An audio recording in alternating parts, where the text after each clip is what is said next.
திருப்பாடல்கள் 40 1-5 மற்றும் 8-11 முடிய.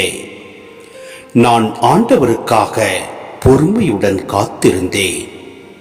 அவரும் என் பக்கம் சாய்ந்து எனது மன்றாட்டை கேட்டருளினார். அழிவின் குழியிலிருந்து என்னை அவர் வெளிக்கொணர்ந்தார்.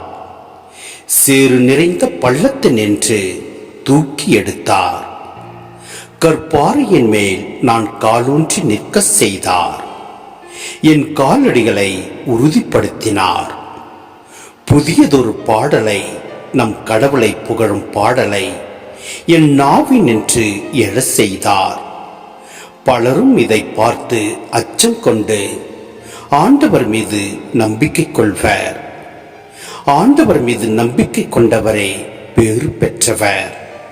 அத்தகையோர் சிலைகளை நோக்காதவர், பொய்யானவற்றை சாராதவர். ஆண்டவரே, என்னிருந்தவற்றை நீர் எமக்கென செய்துள்ளீர். உமக்கு நிகரானவர் எவரும் இலர். என் கடவுளே, உம் அரும் செயல்களும் திட்டங்களும் எங்களுக்காகவே.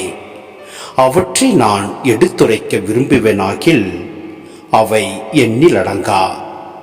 என் கடவுளே, உமது திருவுளம் நிறைவேற்றுவதில் நான் மகிழ்ச்சி அடைகின்றேன். உமது திருச்சட்டம் என் உள்ளத்தில் இருக்கின்றது என்றேன் நான்.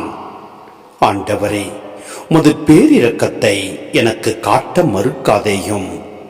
உமது பேரன்பும் உண்மையும் தொடர்ந்து என்னை பாதுகாப்பனவாக.